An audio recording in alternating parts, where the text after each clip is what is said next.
It is a privilege, albeit a solemn and sad privilege, to welcome you here to this service this afternoon for someone who was very precious to many of us. As a son, a husband, a father, grandfather, brother, and no doubt many other roles. But for many of us, just a sincerely deep and good friend. It's a privilege to be here and to be a part of this service, a service where we honor and grieve and remember and celebrate the life of Doug Welebir. On behalf of the family, thank you for coming. Would you join me in prayer? Gracious God, who is equal to such a duty and a task as to try to condense into a few words a life deeply and well lived? Our eyes then are on you. We seek to understand the meaning of life and eternity, of grief and hope, of sorrow and consolation. We pray that your presence would hover over this gathered group, consoling, comforting, wiping away tears, and inspiring with the promise of a new tomorrow. Thank you. In the name of Jesus, amen. Scripture says, "Then I saw a new heaven and a new earth. For the first heaven and the first earth had passed away. I saw the holy city, the new Jerusalem, coming down from God out of heaven, prepared as a bride adorned for her husband. And I heard a loud voice from the throne saying, 'Look, the dwelling of God is among the people, and God himself will be with them and be their God. He will wipe every tear from their eyes, and there will be no more death, neither sorrow nor crying nor pain, for the old order of things has passed away.' And then he who was seated on the throne said, 'I am making everything new.' Then he said, 'Write this down, for these words are trustworthy and true.'" For me, the name Doug Welebir was, from the very beginning, woven deeply into the fabric of what is the Loma Linda University Church and the Loma Linda University community. I first was here for a period of months as a student in 1984. I was about 10, 11 at the time. And I went to the University Student Sabbath School. And sitting there in that jam-packed campus chapel, which used to lie in that general direction, I listened to the teaching of one Doug Welebir. It didn't take me long for Doug to become a favorite teacher of mine. I was here a few months, was blessed by his leadership.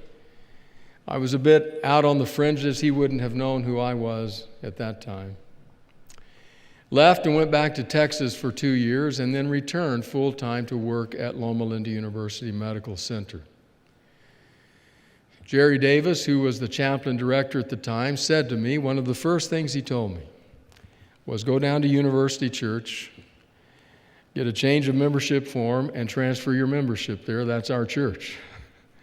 Well, when your boss tells you to do that, you obey. So we became a part of this community of faith. And once again began to go where the university students went and to listen to Doug's teaching. I learned that I could depend on Doug for something of spiritual depth and substance, for something that was meaningful and practical, for something that was humorous and real life, and I loved what I heard. But it wasn't just on that Saturday morning event. There was also a Friday evening. The best of my recollection was that it was not every week, but it was periodic. The Welebirs would invite young adults over to their home, and we came. As one who is now a parent of adult children, looking back on what Connie, you, and Doug did, it was remarkable. I don't know where the energy came from. But we would go and we would sit with a whole group. I see Doug and Susie Mace here. They were part of that group. Somewhere Randy and Patty Hammerly, part of that group, and probably many others here. We would sit and listen to Doug teach again on Scripture. In fact, I can remember as a young seminary graduate being rather stunned that he had the courage to take on the Old Testament book of Isaiah in a Friday evening gathering of young adults. But there we were, learning about Isaiah. And then afterwards, Connie, the desserts on the counter were delectable, and the conversation was wonderful. It was community. It was church with a leader that we loved. It was in those years that I first began to know Doug a bit better. Possibly he would have remembered that I was at the Friday night meetings. But it wasn't until some years when I had the privilege of joining this pastoral team, leading this pastoral team, that our friendship really began to develop. He was one of the key sponsors, and there were a number of you. I look around and I see different ones scattered throughout our congregation this afternoon who took it on to say, we want the young adults to have something of meaning here at the University Church. And so soon they drew me into the teaching rotation. And Doug and I, about that time, started going out to eat periodically. I would email him more commonly at that time than texting him. He would email me. We'd set up a lunch. We went to Guadalajara's a lot till we ran that place out of business. We went to Jose's. And then on occasion, for a break from Mexican fare, we would go to Benjerong's. I can't tell you, Connie, how much those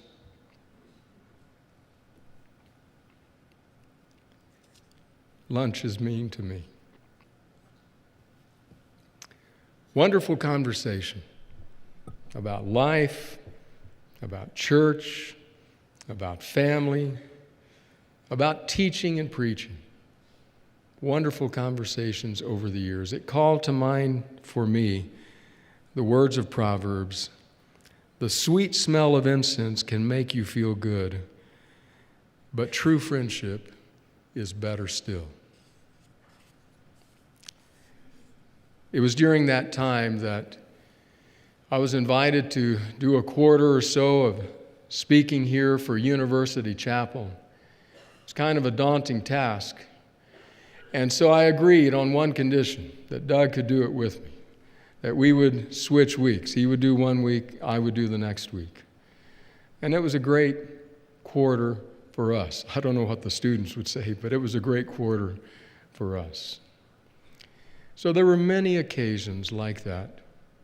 Many times when we were privileged to share life together. Doug would often send me emails with stories. He knew that anyone who teaches or preaches consistently develops a voracious appetite for stories. And he sent me some great stories over the years. I still treasure those. There's one sadness in my heart beyond the obvious one, beyond the obvious reality that Doug should be here and is not. There's one sadness beyond that. One of the conversations in which we engaged a number of times, many times in fact, was the building project. And his desire and my desire that there would be something more representative, something more adequate for the needs of the Loma Linda University Church. How I wish he could be here and see what is happening now. I count Doug as truly a friend and a colleague, though in law, a colleague in ministry. Decades he spent here influencing young adult lives in the direction of God. The psalmist said, "The Lord is close to the brokenhearted and saves those who are crushed in spirit. He heals the brokenhearted and binds up their wounds." Maybe it's because of those realities that on his last night on earth, Jesus, in speaking to disciples that must have realized something bad was coming, he spoke to them and said, "Don't let your hearts be troubled. Believe in God, believe also in me. In my Father's house are many rooms. If it were not so, would I have told you that I'm going to prepare a place for you? And if I go and prepare a place for you, I will come again and receive you to myself, that where I am, there you may be also." I must share with you words I would have shared with Doug had we been talking about such things. I've returned to them many times over the years at moments of pain and difficulty. In those words, Jesus answers, says the late Fred Craddock, 3 questions the disciples must have been asking. The 3 questions every child asks of any parent when they see parents putting on coat, getting keys, getting purse to leave for the evening. Where are you going? Can we come? Then who's going to stay with us? And Jesus addresses each of those. I'm going to the Father's house. You can't come right now. But I will send a comforter to be with you in the intervening time. And then one day I'll come and get you myself. When that day comes, I look forward to renewing a deeply meaningful friendship with Doug.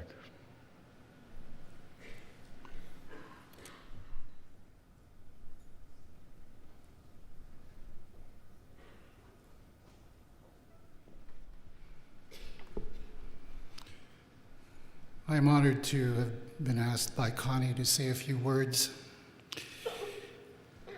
I'm Kimo Smith, the principal organist here at the University Church. I met Doug Welebir shortly after taking this position. That was nearly 40 years ago. After meeting Doug, I was quick to learn that he was a lover of music. This is evidenced by what you have heard so far today, and what you will continue to hear throughout the service. Doug was a great lover of music, and Doug was a lover of great music, a lover of the opera, a lover of the symphony, and I'm sure many other genres. He demonstrated this love physically, verbally, and financially by his presence at music events here at the church and in the community, by his frequent verbal expressions of appreciation, and by his generous financial contributions to the arts in this community. When my wife Cheryl was director of the choral program at Loma Academy, Doug on many occasions provided significant underwriting for concerts and tours. This was so much appreciated. And I'm not exactly sure what level Doug's appreciation extended to the organ. When it came to my playing, Connie tells me that he claimed that he could close his eyes and be able to tell whether or not it was I or someone else playing. Now, one can close one's eyes and smell the difference between garlic and onions, and, both distinctly different, but both equally unpleasant. So I'm not sure if that was what he was referring to, but I choose to believe that it was the opposite. And his words of appreciation that he often expressed to me bear that out.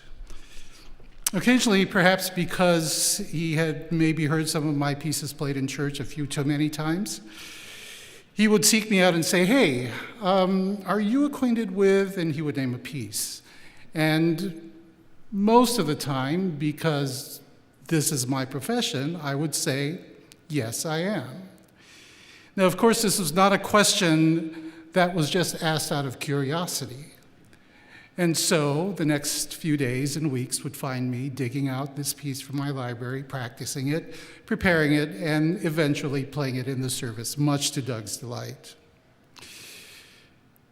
One day he asked me on one of these occasions, "Hey, I've heard this piece on Pipe Dreams," which was a program on NPR that was dedicated to organ music. Are you acquainted with it? And actually, I wasn't. This was the finale from the Seventh Symphony by Alexandre Guilmant, a 19th century French composer. Well, of course, I had to go find the music, purchase it at this point, and learn it, and finally play it, again, much to Doug's delight. Whenever I play this piece now, I think of Doug, because he's the one that introduced me to it. I've taught it to my students. It's part of my permanent repertoire. I play it often, and I asked Connie if I could have her permission to play it today at this service. And so I will play it after the benediction for those of you who would like to stay and listen. But for now, Connie has asked me to play one of Doug's favorites, and probably a favorite of many of yours as well. Played at your weddings. Most of you probably had it played at your weddings. This is the toccata from Symphony No. 5 by Charles Marie Widor. I want to express my appreciation to Doug on behalf of myself and my musical colleagues for the great support that he gave to music and to what we do.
Wow.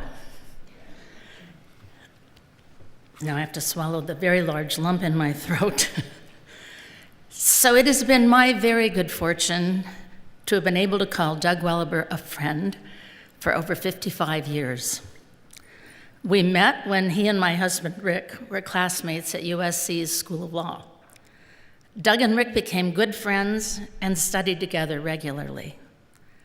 The months leading up to the bar exam were critical, and they worked together every chance they got in our tiny office in our Hill Drive apartment in Glendale. Many of you know where Hill Drive is in Glendale. Those of you who've gone through the preparation for such a big exam, a bar exam, a medical exam, know that this can be a real bonding experience. It certainly was in our case. Doug was like a brother, sharing meals, studying in the late hours. We'd take an occasional break and walk to 31 Flavors for a really fabulous milkshake. There was serious work and there was serious fun.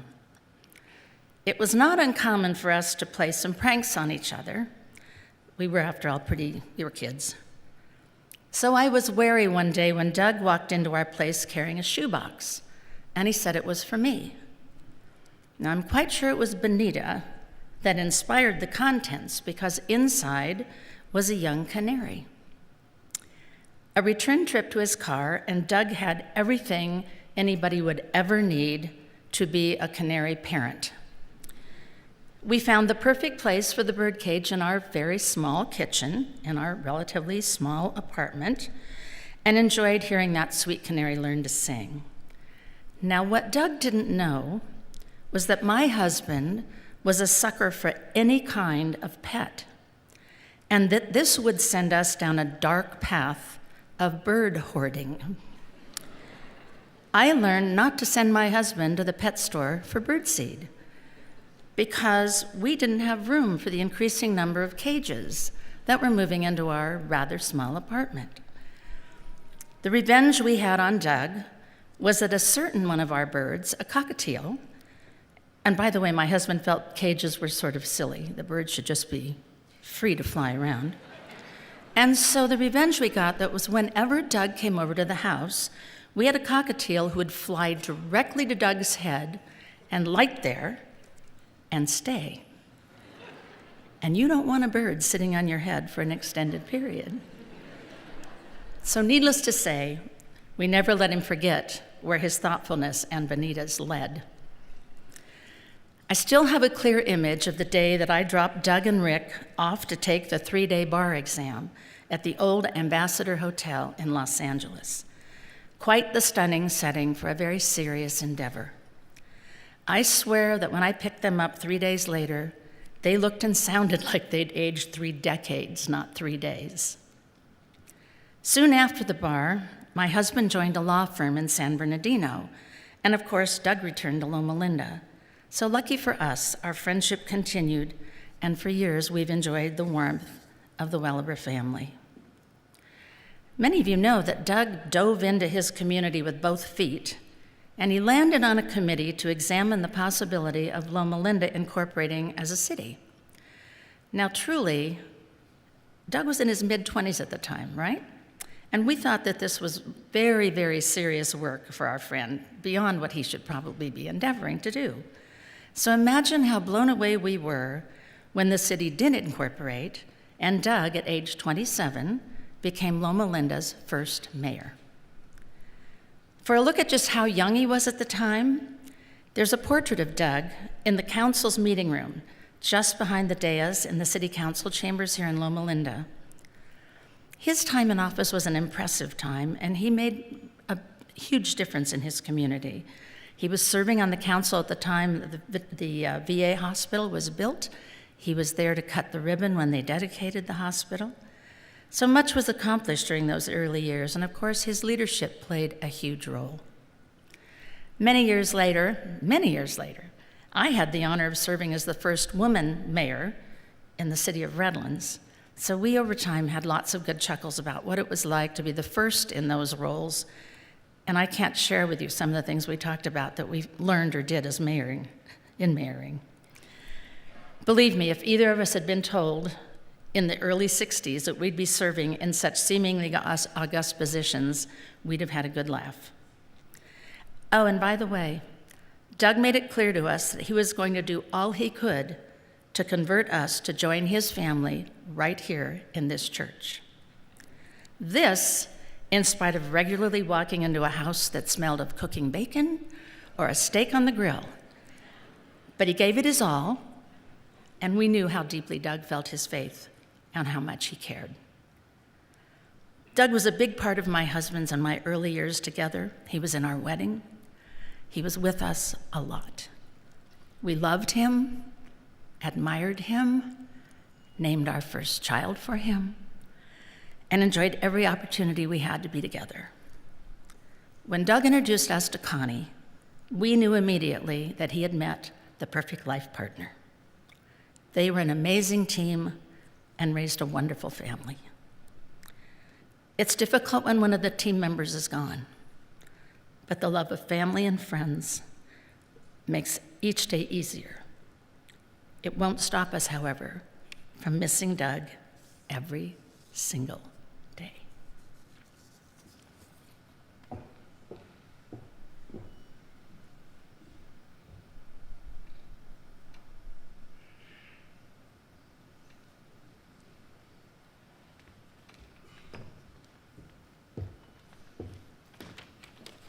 Good afternoon. So I was honored in the fact that the Welebir family actually asked me to speak at this, and wasn't initially sure what they might want me to say. And there was a letter I wrote Doug as he was going through this protracted battle with this insidious disease. And they said, I wrote this with the intention of it being seen by Doug, maybe Connie, and I guess the kids. That was it. And I guess it touched a nerve. And so they asked me if I would read that. Dear Doug, for roughly 17 years, I've had the pleasure, honor, and been just plain lucky to call you my friend and client. I encounter thousands of folks dealing in highline automobiles. A fact I've learned over my career, often the hard and bumping way, is human beings can be broken down into 3 categories. The largest chunk of society is made up of, frankly, mediocre people who do the right thing or do as they say when it's free, convenient, painless, easy, and without any pushback.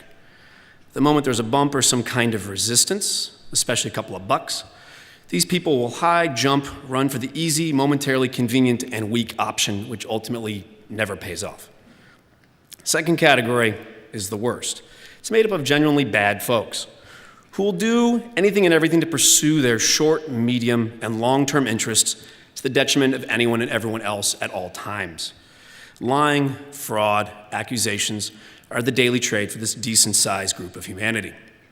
The last group are genuinely good people who do as they say and say as they do. Folks for whom their word is their bond. Douglas F. Welebir, you are a pillar within our world's rather small collection of great human beings.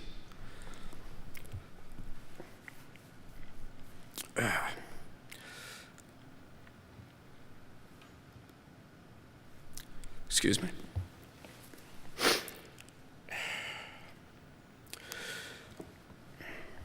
Doug, you're a great man, period.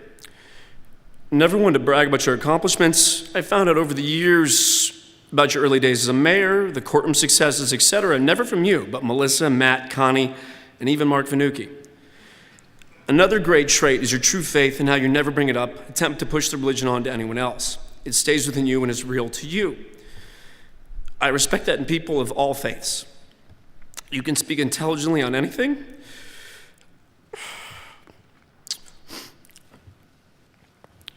From the Renaissance to flaws with any administration's foreign affairs, especially the jabroni we have in charge now.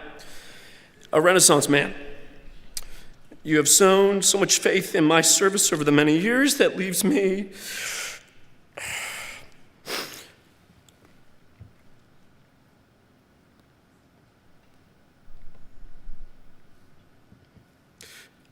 flattered and reminds me to be at my best at all times for all folk. Thank you, Doug.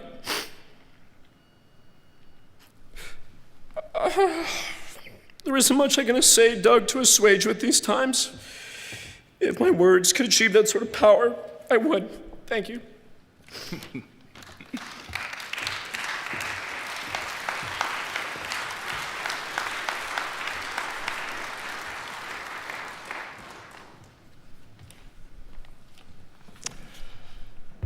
Doug and I were good friends for many years.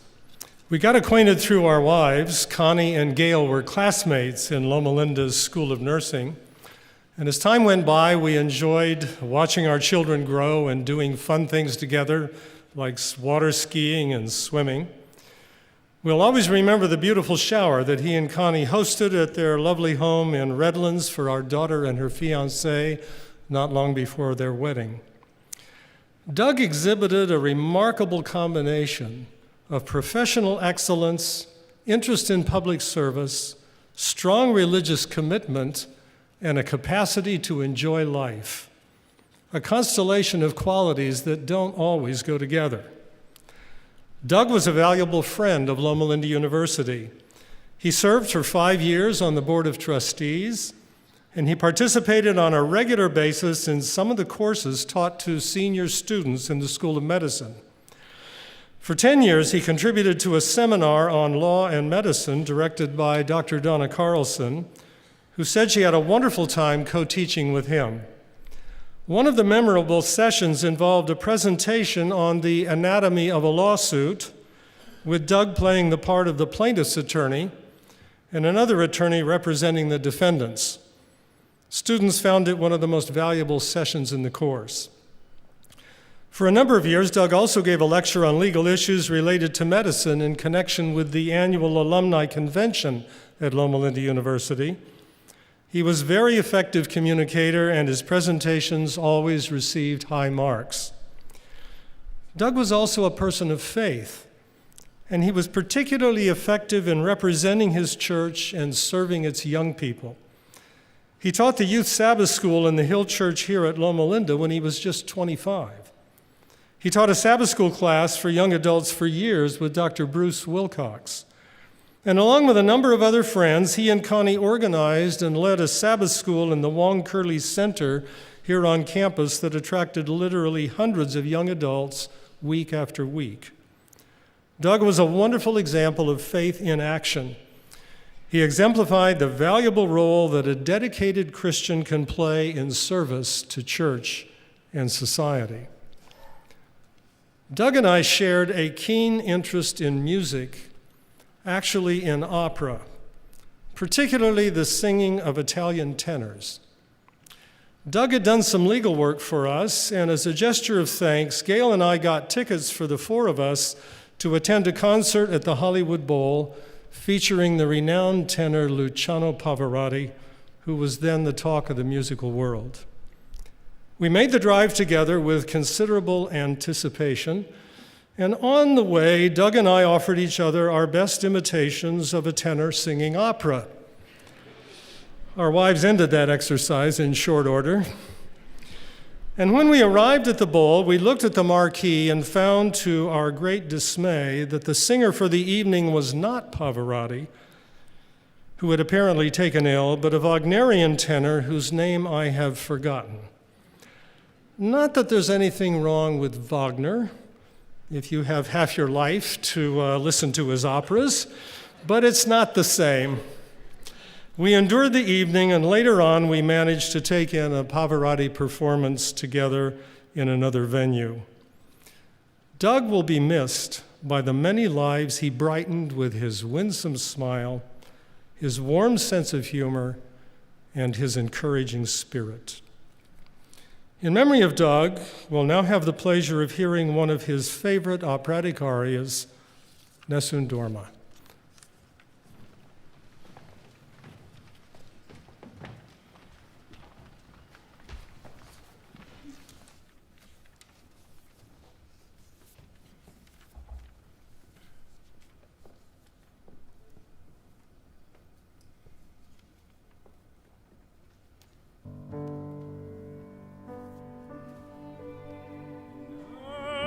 Nessun dorma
To make us follow that. That song meant a lot to our family.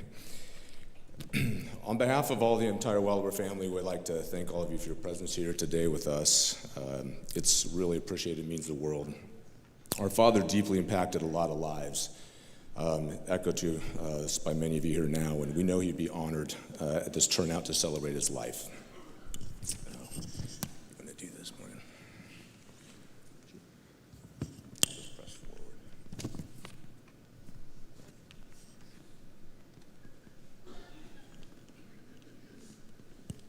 Is it on? Oh, there it is. There we go. Our dad was born in Washington, D.C., where his father, Ferdinand, was a practicing urologist. His mother, Benita, who recently celebrated her 103rd birthday, is here with us this afternoon.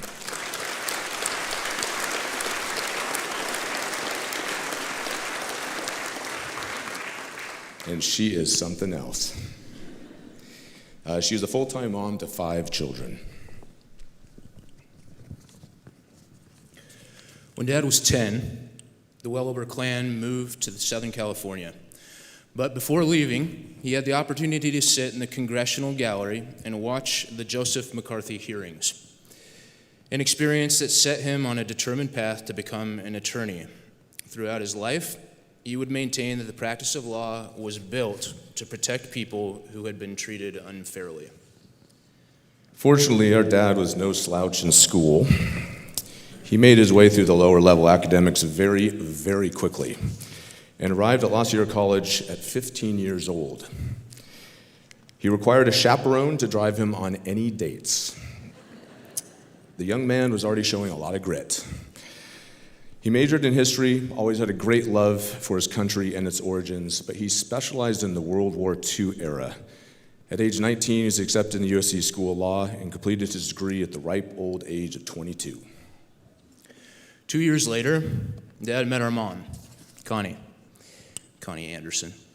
And after 6 weeks of a whirlwind romance that resulted in engagement, followed by an eternity of 6 months, they got married. Our mom always told us that they had been just plain lucky to be so happily married after such a brief courtship, and that none of us should ever try our luck in the same way. At 26, as Carol mentioned, Dad served on a committee to incorporate this city here, Loma, and it was successful when he became its first mayor. The street signs that still bear our family name here, Morgan and I have often contemplated stealing for our own respective homes, but we never quite got around to doing that. During his tenure as mayor, Dad shared the stage with one of our most dubiously memorable U.S. presidents, Richard Nixon, at the unveiling of the VA hospital down the street here. You see here in the photograph that he's passing a program from Nixon to Dad, and I think it has a signature of Nixon's on it that he kept around for a while, maybe until he left office, I'm not sure. The photograph shows him with a noticeably fuller head of black hair. And he often said when he was younger that the hair needed thinning just to style, which obviously wasn't a service he so much needed when he got older. Dad and Mom had 3 kids, Melissa, the oldest and the prettiest, and the one with the most allergies. and the two of us clowns. We all experienced a very hands-on dad who, from the time we were 4 years old and on, he took each of us by ourselves on business trips, often to the East Coast, where we had a stockpile of diversionary activities to play with during his meetings. And then we'd head out to a destination often of historical importance: Arlington Cemetery, Colonial Williamsburg, Gettysburg, or some other fascinating place where a new lesson could be learned. He loved to travel, passed down his infectious love for new and different places and people trip by trip. And I also didn't know he'd married Linda Evans in that last photo. Hold on, let's back up for that. Wait, here it comes. Morgan and I were up about midnight last night and reviewing this, and some of these photos, there's one before that, it looked like he was cutting deals in the mob. Here, hold on, we're going to go back to that. Here it comes. This one, I don't know what he's talking about here, but we both started laughing. He needs a pinky ring for sure. Two forward, the one in the overcoat here, Morgan humorously looked at me and said, "You know, he is our dad, but it looks like he's absconding us somehow and he's stealing us." Yeah. You know, we don't. He's walking away. It's a little bit. It's questionable. Dad was an excellent amateur cook and a foodie long before the word existed. Ask any of us, and we will recall him as often with a knife in his hand, or at the front of the range as we do in his study working. He rarely, if ever, turned out a pedestrian meal. Even the simplest dishes had a flair that you can try to copy from a recipe, but you really can't do it unless you have a great natural palate. He loved all cuisines and all the cultures they came from, and when I later became a professional cook, I made him everything that I had to make, I wanted to make, and I put it down in front of him, and he ate it, and he wanted to discuss it, and it didn't matter what it was.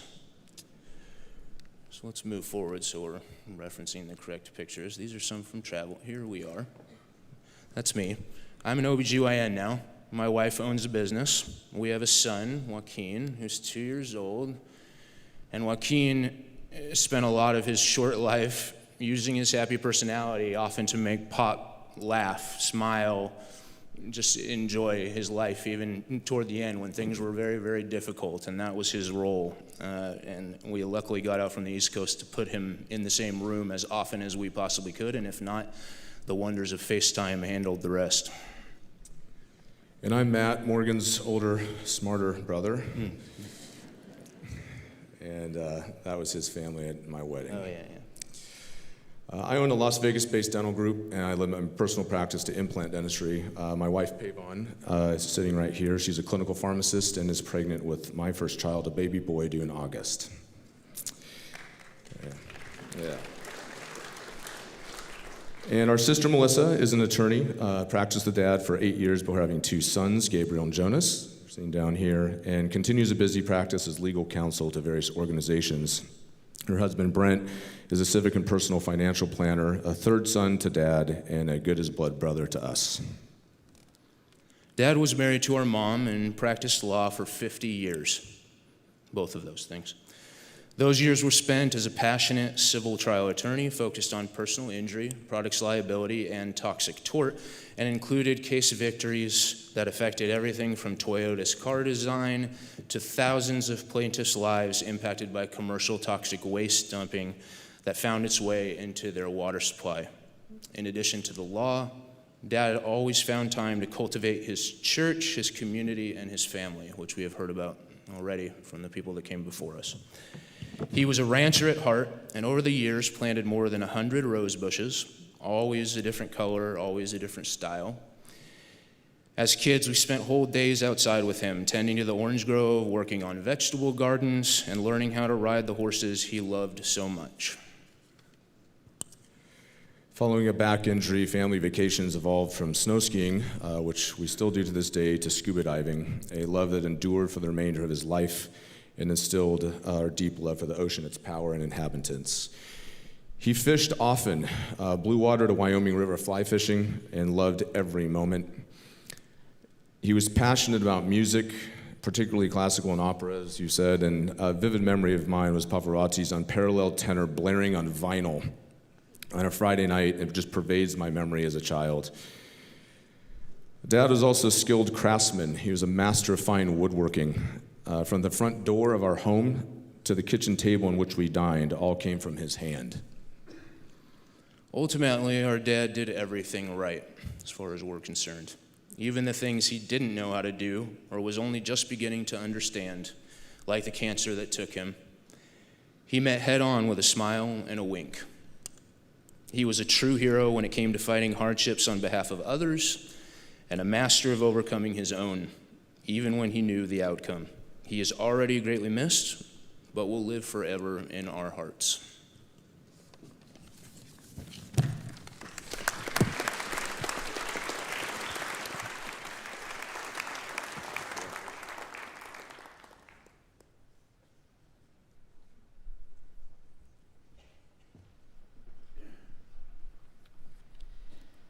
The way I remember it, the Welebir family became a part of my life around 7 years of age. It may have been earlier than that, but to my recollection, it was Mrs. Racine's first grade class at Redlands Junior Academy, where friendships were born that would ultimately take a core group of friends together through elementary school, junior high, high school, first few years of college, and ultimately graduate school here at Loma University. As I've gotten older, I realized that this experience was unique, and Doug Welebir was central to this experience.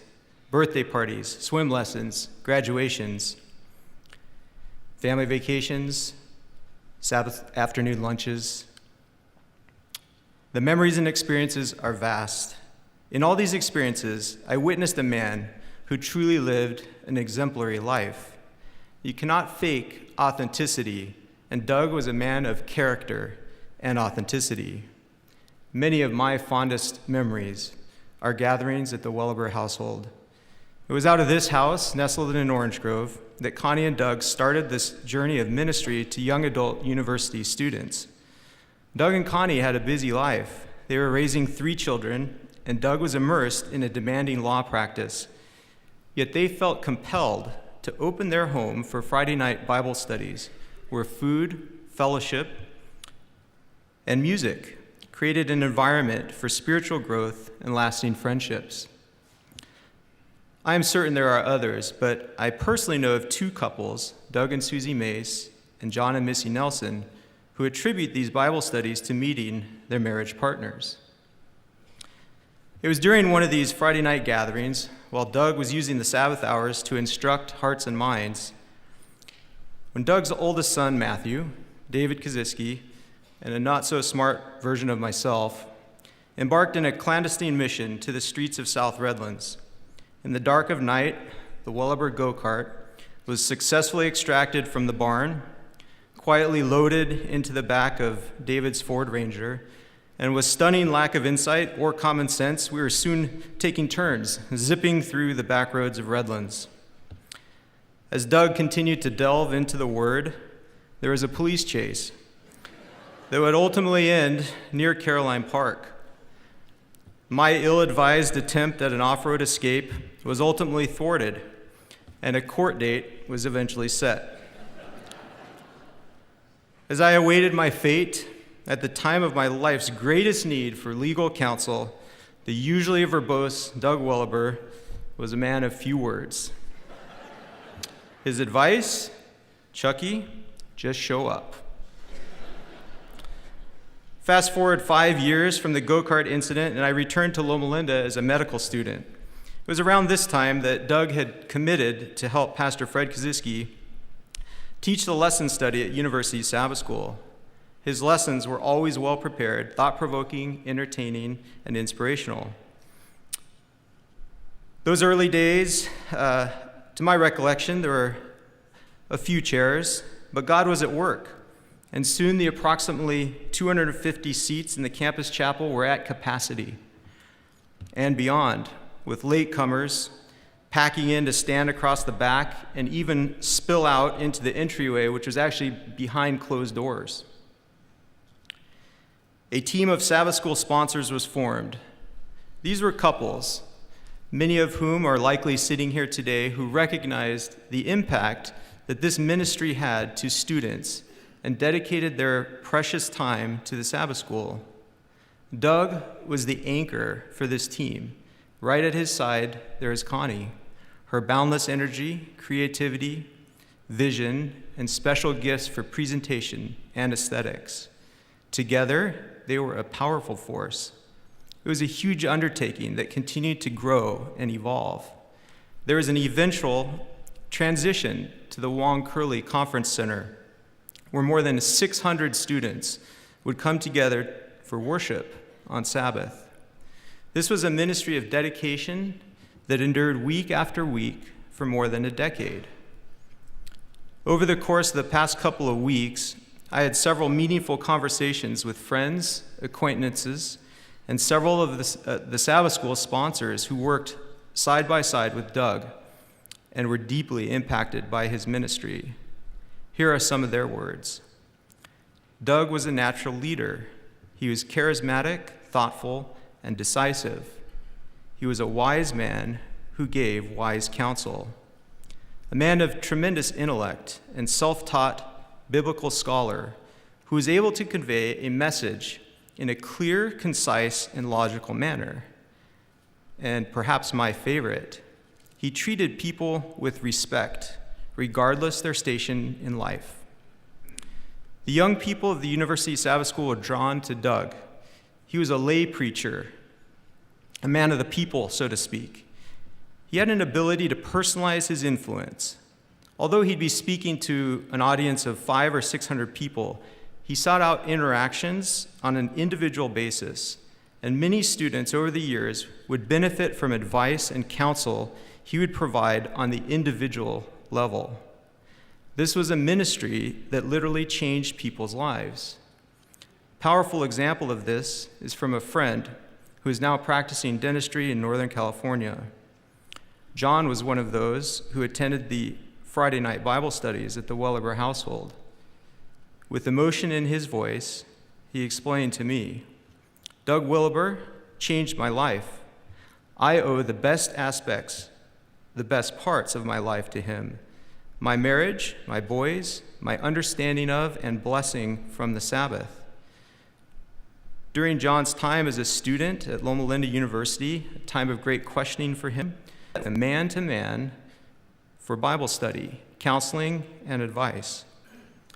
Doug is listed in his cell phone contact list as Southern California Dad. He had such an impact on John that he would eventually ask Doug to baptize him and officiate his marriage ceremony. Doug was a man who had a calling for young adult ministry. He had many God-given gifts. He gave that most precious of gifts to us as university students, his time. For me, one of the most inspirational aspects of his life is that he was able to impact others just going through the actions of his normal, everyday life. I think that's maybe what Paul was talking about in Romans 12. And I like Eugene Peterson's Message Bible version. So here's what I want you to do, God helping you. Take your everyday, ordinary life, your sleeping, eating, going to work, walking around life, place it before God as an offering. Embracing what God does for you is the best thing you can do for him. Don't become so well adjusted to your culture that you fit into it without even thinking. Instead, fix your attention on God. You'll be changed from the inside out.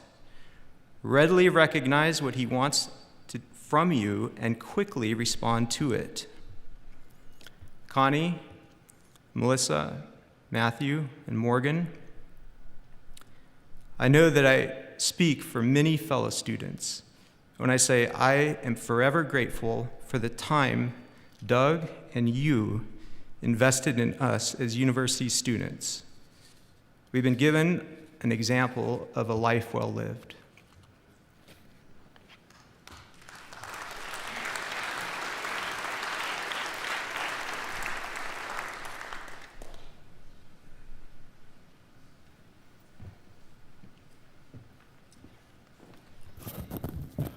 Good afternoon. My name is Jeffrey Rains. I'm a colleague of Doug's. The great sociologists of our time have debated for years the concept of recency versus primacy, and whether it's best to go first or whether it's best to go last.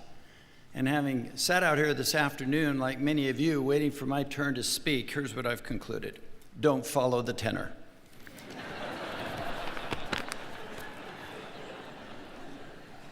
I became a lawyer in 1976, and I practiced in Riverside, California, at a firm called Thompson & Colgate. It was a defense firm, which of course is the opposite side of what Doug Welebir did. And I met Doug in late 1976 and actually defended a case, well, I was involved in it, in 1977. In 1978, unsuspectedly, I was seated at my desk and just walking in unannounced, but that wasn't necessary for Doug, as you know.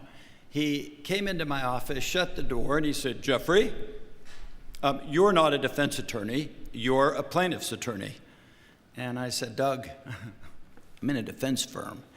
And he said, "Well, you're in the wrong place, and I'd like to see you." Well, it was a little early for me to make a change in jobs at that time. And 6 months later, Doug walked in again, and he said, "Jeffrey, it's time for you to make your change." And 1 month later, I did, as told. So thank you, Doug. As I look ahead and I look out at each of you this afternoon, I'm very proud and very honored that such a wonderful family as the Welebir family have asked me, amongst so many of you that are so deserving, to share my thoughts about my friend and our colleague. Before doing so, let me first say to Mrs. Welebir, who I understand to be grandmommy, and to Connie, and to Melissa, and to Matthew, Morgan, to the Welebir family, and to each of you as Doug's friends, I ask that you close your eyes. Listen. Hear that voice. It's so regal. It was so unforgettable. I miss that voice. I'll hear it for a long time, but I already miss his voice. A voice that seemingly resonated, it pierced through his virtually demanding eyes. Doug never looked away when he spoke to you, and you were never permitted to look away from Doug. He had that deep, distinctive baritone. He didn't ever speak in singular words or singular language. He was a cacophony of prose, of poetry, phrases and thoughts delivered with deliberation, always with keen purpose and with extreme advocacy. He was Clarence Darrow. He was Sir Laurence Olivier. He was Doug Welebir.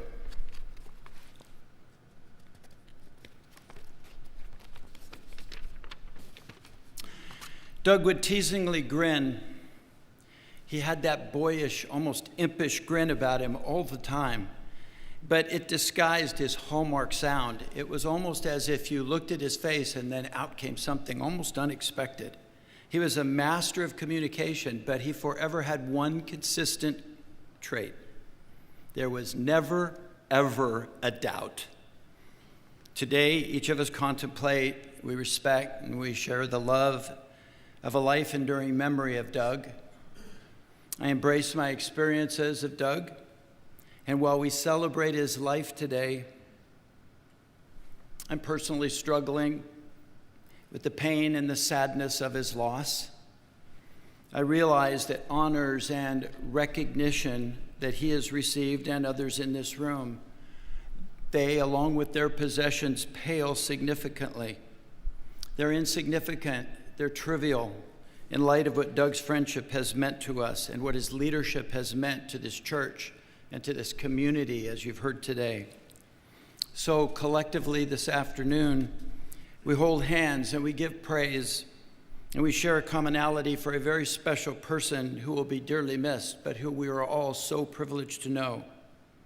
He forever leaves this family, his immediate family, his extended family, with his legacy of love, his legacy of learning, of knowledge, of leadership. And today and always, he has his arms around you and he will protect you.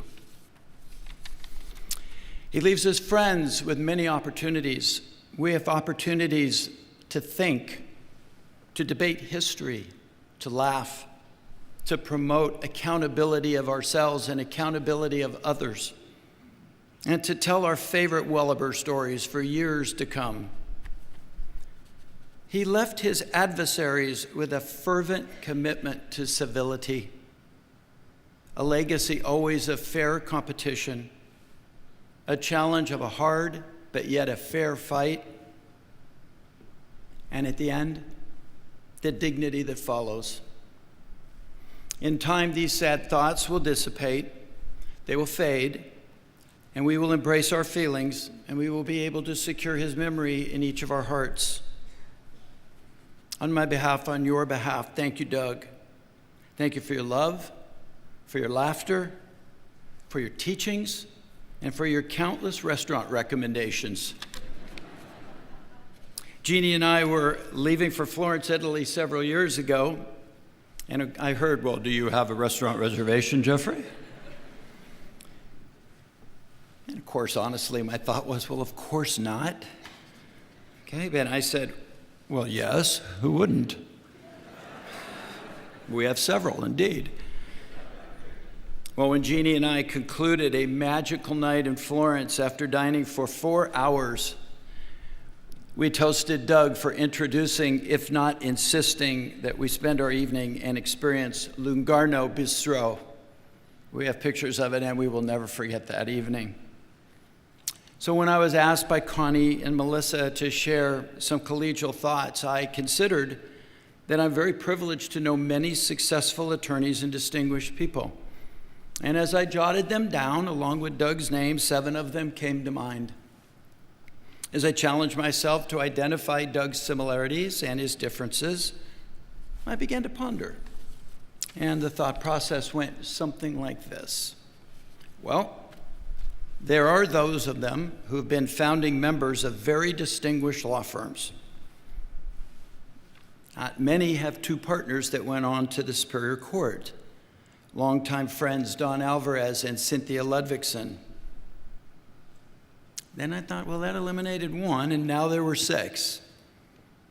I thought, well, many of them were beloved by their staff, but were they beloved like Doug?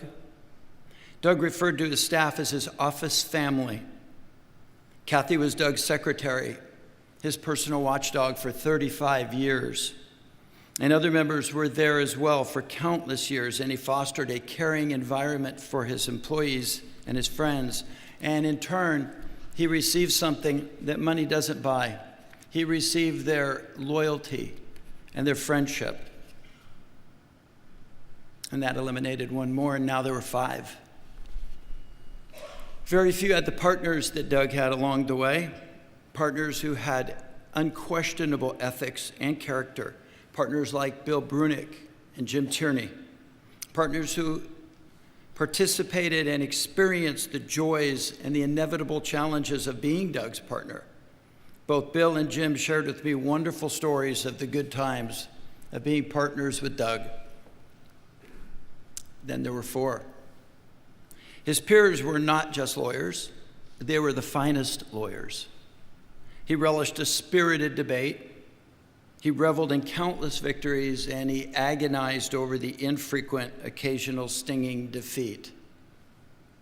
He tried to verdict countless cases and brought justice to many injured members of this community and the Southern California community alike, and to those, as you've heard, who were environmentally injured in the landmark Stringfellow acid pits case, perhaps the longest litigation in Riverside County's history. Well over a year, Doug successfully defeated the bureaucracy, and after that lengthy trial, he followed that with innumerably difficult trials against product manufacturers, auto manufacturers, which to this day help secure the safety of each of us.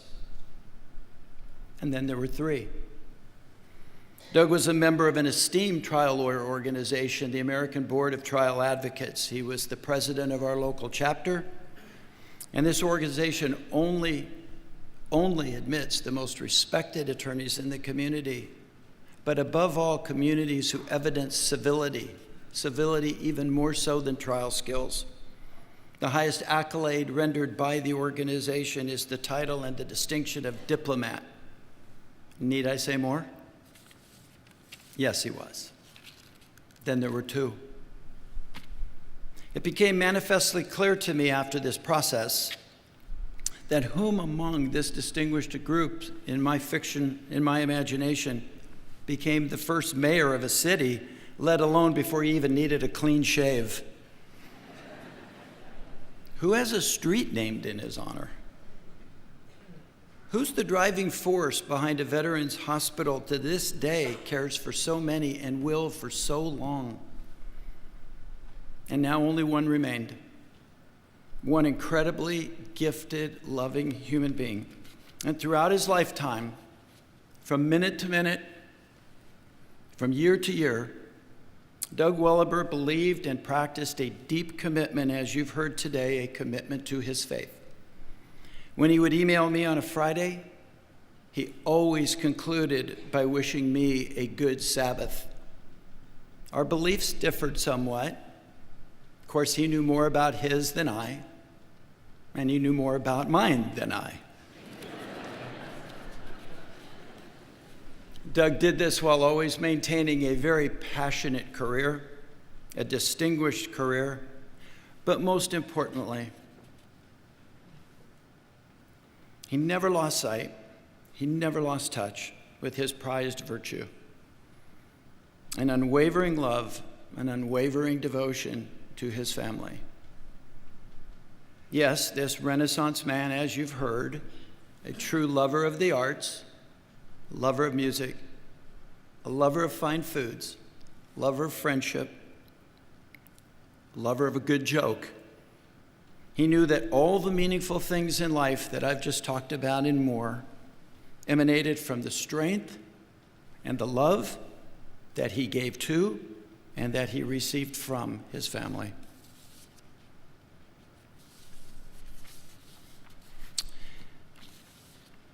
And so, as I draw to a close, I want to comment that there were so many times that when I spoke with Doug, his first question to me was, "How's your mom?" And I would share how my mom was, and he would tell me, "Mom's 100." Following year, "Mom's 101." And as you've heard, Mom's now 103. Congratulations, Grandmommy. Doug's sheer joy, his pride, and his love for his children and his grandchildren were above all. He boasted of all their letters, but primarily he told me about their D's. And it kind of puzzled me because I thought it was such an accomplished family to get D's. And then he would correct me, they were as in JD and DDS and MD. Then I got it, guys. It was a little slow. Lastly, Connie, Doug's heart was indelibly joined with yours, sharing a life together. There was only Connie and Doug and Connie. His realization that early on that she was his equal and he was hers. They were partners. He with her and Connie with Doug. For Doug, Connie represented only true north in a journey of their long cherished lives. Doug Welebir leaves a lasting imprint on each of us and all of us. And for that, we are all enriched. And to that I say, well done, my friend. Indeed, very well done.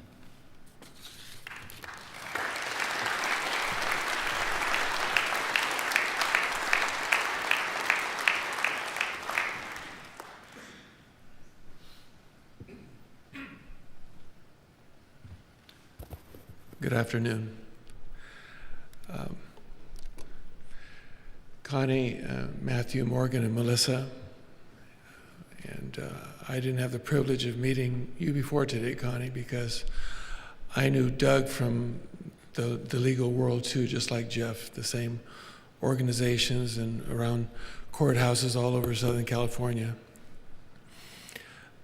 And I did have the privilege, however, about 3 years ago to meet Benita at a restaurant in Claremont where Doug said, "Hey, Mike, I'm here with my mom.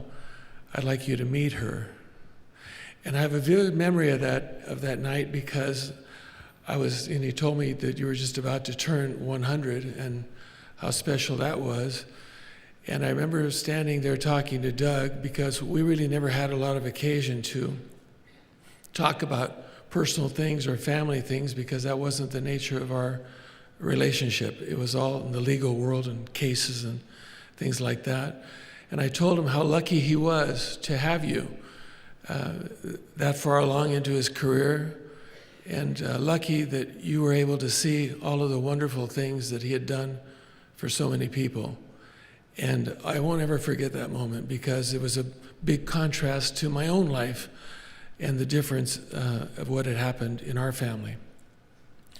And so I'm going to be brief today, but I do want to tell everybody in the room, I was thinking as I was sitting here, they say, show me your friends and your family, and I will tell you who you are.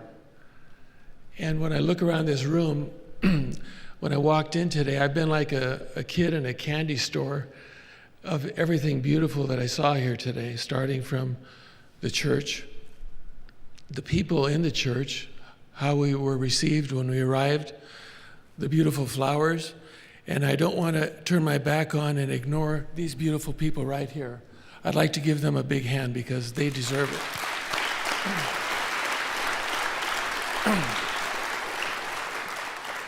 I was watching all of you today while we were listening to the others. I was checking you out, and I was thinking for people, most of whom probably, maybe they did, maybe they didn't. I don't know if they knew Doug, but to sit and listen to others, young people oftentimes can be distracted and thinking of only themselves or other things, but they've been very respectful the entire time.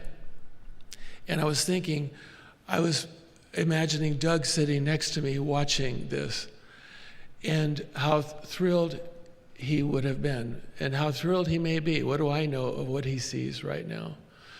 But I used to have a friend who passed away young, and he was a real character. But he used to have a saying when he would see someone beautiful or intelligent or a great musician or a handsome man or a beautiful woman, and he used to call everybody he liked Chief. He'd say, "Hey, Chief, God spent more time with her than he did us." I said, "That's for sure, Bernard." And when of course, I knew Doug, but then when I see these family photos and I see Doug as a young man, God spent a lot of time with Doug. He spent a lot of time with Doug, more than most of us, for sure more than I, or me, or whatever the proper grammar is. Object of the preposition, right? Okay. I do want to take just a moment, though, to tell you a little more about those cases that Jeff mentioned.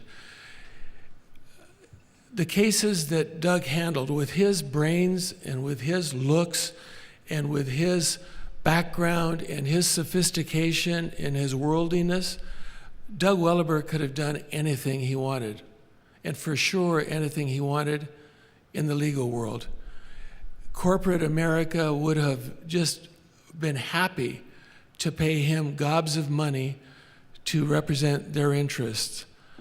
He could have worked anywhere he wanted, but that wasn't Doug.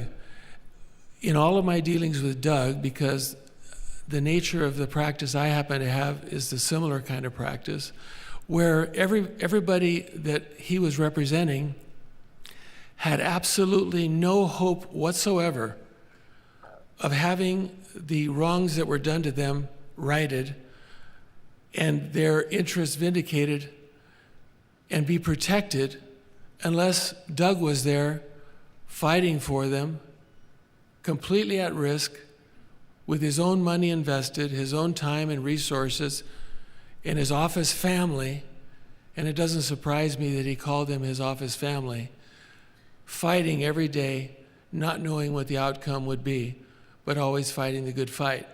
I don't think I ever met a lawyer who had a stronger sense of right and wrong and of wanting to make sure that there was an equal playing field for everyone.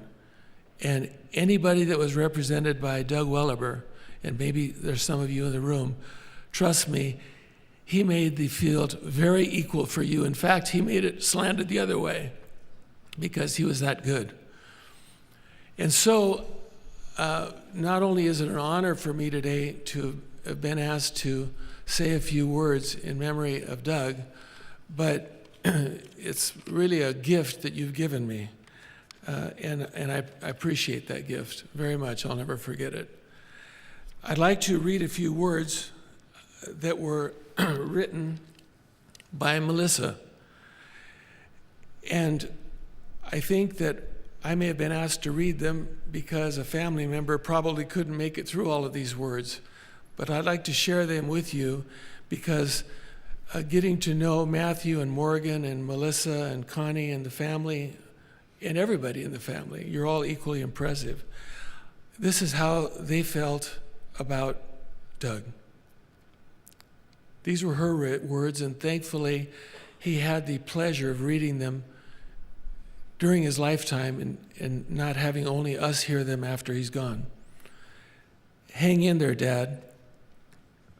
You've always been a great inspiration to me throughout my life, in every facet, in how much fun and how happy you always are, how you treat others, your general wisdom and fairness, your patience,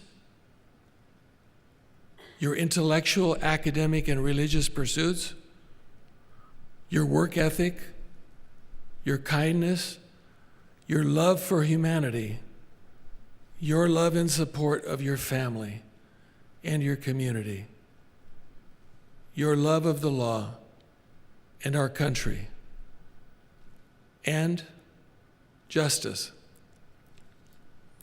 I could go on for days.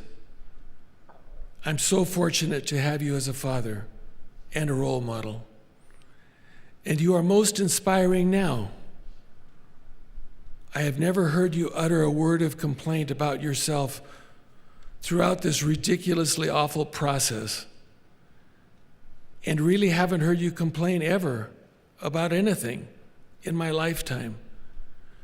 You have always and continue to be, even when stuck in a hospital bed, the great steady force of love and support you've always been to me and all of us. And that makes you pretty much superhuman. You truly live the life and teachings of Jesus Christ, set out for all of us to live. I am in awe, and I love you. I'm a parent and a grandparent myself, and all I can say is that I could only hope that I would have family that when I am ill or when I pass, that are left with that kind of feeling for me. But I see it in the room, I see it in all of you. And how blessed you all are to have had him, how blessed he was to have you. And I'm going to close with something that happened just a few days ago. I got a call from a writer at the Los Angeles Daily Journal. And the Daily Journal, for those of you who don't know, is the local legal magazine or a legal newspaper, daily newspaper for lawyers. And they write articles sometimes about more prominent lawyers when they pass. And they called me up to interview me about Doug. And the writer asked me, he says, well, who was Doug Welebir? And when I read the article, I was upset. They said we interviewed Mike Bedard of Claremont, California, who, like Doug, was a consumer lawyer and respected him a great deal. But then they said, the quote was, Doug is an exceptional lawyer in the Inland Empire who touched a lot of lives, and he will be missed greatly. And I was thinking, gosh, how, he's already passed on. Why did he put it in the present tense? He said is instead of was. But as I was sitting here today, I was thinking, you know what? The writer is correct. Because Doug, for all of us that practiced law, that knew Doug, and that always looked up to him, my hope is that Doug is still alive in us, and that every day when we go to our office, that we will try to behave just like Doug did and think of him. And if we do that, we're going to be much better lawyers, we're going to be much better off. And while we're at it, maybe we should try to do some of the other wonderful things he did too. Thank you very much.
following the benediction, Anthony Leon and the La Sierra University Chamber Singers will be singing the Lord's Prayer for us.